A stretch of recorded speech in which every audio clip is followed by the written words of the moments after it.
2 de la asociación, 2 de la misión central y por supuesto 2 de aquí de la misión occidental. En el caso de aquí fueron el pastor Boris Villarreal y el pastor Eladio Araúz. Son los nuevos másteres. Nosotros llamamos en términos conocidos los mastercos, pero son los másteres, los másteres. Quiero decirles que durante este tiempo de 4 años que hemos estado yendo a Costa Rica a estudiar, verdaderamente ha valido la pena. Y como fruto de eso, hemos tenido grandes producciones en materiales. Uno de los temas que nos causó gran impacto y sobre todo que pudimos desarrollar grandemente fue cómo nosotros como iglesia podemos hacerle frente a las diferentes formas de disidencia que existen en la iglesia adventista. Hoy en día se habla que los peores enemigos de la iglesia no están afuera, sino adentro. ¿Cómo lo ven? Imposible de creer, ¿verdad que sí? Pero permítanme decirles que eso es debido a que si usted estudia los libros proféticos, usted entenderá de que parte de la ofensiva que Satanás va a lograr en la iglesia no está tanto afuera como a veces creemos, sino que va a comenzar dentro de la iglesia. Porque muchas veces hemos creído que solamente los libros de Daniel y Apocalipsis son los únicos proféticos, pero debo decirle que no son los únicos proféticos. Hay 2 libros más que debemos de complementar en los libros proféticos de Daniel y Apocalipsis, y es el libro de Zacarías y es el libro de Ezequiel. Y si usted ha estudiado el libro de Ezequiel y ha visto el resultado o las definiciones de las visiones, usted entenderá que la visión del capítulo 8 habla de que en el tiempo antiguo los israelitas comenzaban a prostituirse en forma de adoración con diferentes maneras de adorar a Dios, pero todas eran erróneas y equivocadas. Y como resultado de esa búsqueda de la adoración a Dios de una forma diferente, comenzaron entonces algunos a impartir enseñanzas según ellos y según su capacidad, que les permitía, según ellos, ver que había otra forma de adorar a Dios. Lo curioso es que todo tipo de idolatría personal se refleja en aquel que pretende decir o enseñar que conoce una nueva enseñanza mejor que la que usted y yo hasta el momento hemos conocido. De ahí entonces han salido en nuestras iglesias muchos movimientos disidentes, y uno de ellos, no se puede decir que es el más peligroso, pero sí el que hace más daño, aunque lo hace secretamente, y tal vez ustedes han oído hablar de ello, se titulan o se llaman la vara del pastor.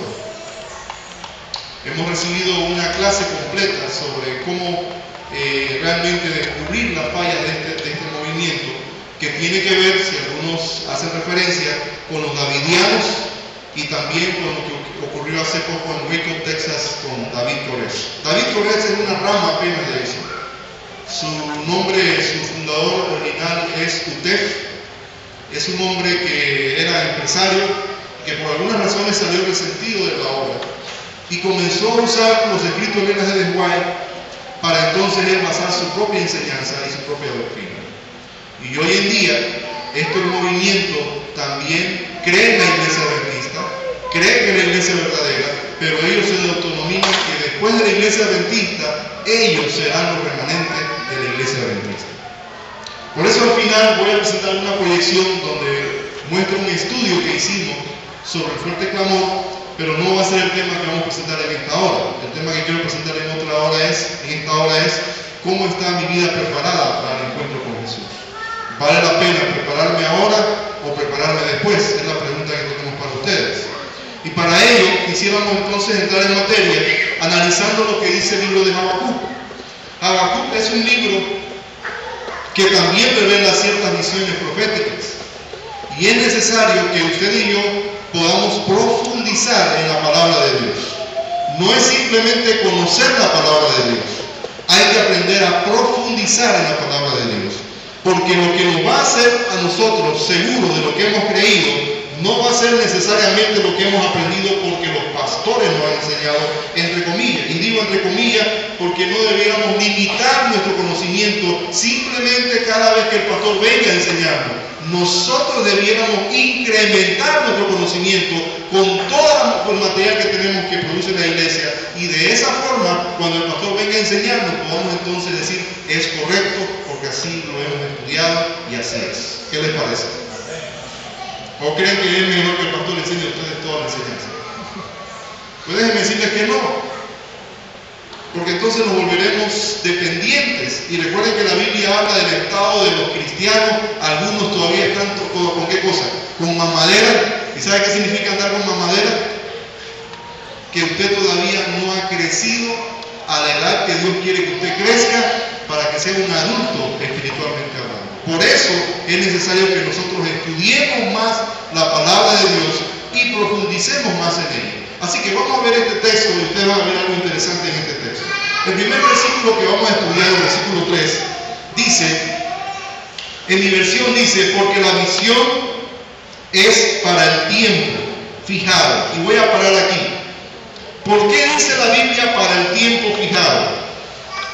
Hay algunos conceptos, entre comillas, adventistas, que muchas veces repetimos, y aún repetimos los pastores, y que en cierta manera no son correctos. Y si ustedes se van a sorprender, le diría, algunos son satánicos. ¿Cómo es eso, pastor? Sí, por ejemplo, decir que nosotros estamos retardando la venida del Señor porque no estamos preparando para la venida del Señor. Eso no es correcto. ¿Estamos de acuerdo? ¿O no estamos de acuerdo? No, díganme si no están de acuerdo. Yo voy a decir por qué no estamos de acuerdo. Porque si la venida del Señor dependiera de nosotros, entonces ¿qué pasaría? Nunca vendría. ¿Estamos? Pero la Biblia dice que el tiempo fijado está, ¿qué cosa? Marcado. Y si ustedes quieren acompañarme, vamos a verlo más contundente. Luego dice el versículo 3. Dice, el tiempo fijado está, pero llegará, ¿qué cosa? A su fin. ¿Y qué dice la otra palabra? Léanlo ustedes. ¿Y qué dice ahí? Y no, ¿qué cosa? Fallará. ¿Qué significa eso? Que el tiempo fijado de la venida del Señor vendrá. No hay manera en que se pueda, ¿qué cosa? Detener. Ni usted ni yo podemos, ¿qué cosa? Detenerla. Así que ese concepto de que si yo no me preparo, retraso la venida del Señor, no es correcto. ¿Estamos claros? ¿Estamos claros en eso? Amén. Porque la venida del Señor tiene su tiempo, su momento y su hora en el reloj de Dios solamente. ¿Estamos claros? Ahora, ahí dice otro elemento que es el que nos debe de preocupar. Y luego dice, vamos a leer, y no fallará. Si tardara, ¿qué debemos de hacer? Dice la palabra de Dios. ¿Qué dice ahí? Espera, que sin duda vendrá. ¿Y qué más vuelvo a repetir? Y no fallará. A veces nosotros somos nos gusta dar noticias sorprendentes, ¿cierto? Yo recuerdo cuando hace unos años atrás comenzaban a salir las leyes en Estados Unidos, creo que fue, no sé si fue en Atlanta una de ellas, donde se decía que la ley dominical se iba a implementar en ciertos estados en Estados Unidos. Y cuando eso lo veíamos por internet, por acá venía una corriente que decían, señores, ya estamos en el tiempo de ¿qué? Del fin, porque la ley dominical, ¿qué cosa? Se va a implementar. Y entonces pareciera que el énfasis que daban esas noticias era que ahora sí va a venir el momento ¿para qué? Para prepararnos ¿para qué cosa? Para la venida del Señor. Déjenme decirles que ese es otro error que hemos estado creyendo. Podrá venir aquí a Panamá la ley dominical, pero eso no implica que es la hora debemos de prepararnos para el reino de los cielos. No, eso no lo implica. Porque la ley dominical aquí en Panamá se puede implementar y puede pasar más de 20 años antes que venga la persecución. ¿Cómo lo ven? Interesante, ¿verdad? Así que no es la ley dominical, no son las señales que muy a menudo queremos oír, que nos advierten de que debemos de prepararnos para el reino de los cielos. No ese es el punto que queremos analizar en esta hora. Que muy a menudo hemos creído en eso, ese es a veces un concepto erróneo que hemos creído. Para usted, mi querido hermano, ¿qué piensa? ¿Cuál es el mejor momento de prepararse para la vida, para el reino de los cielos?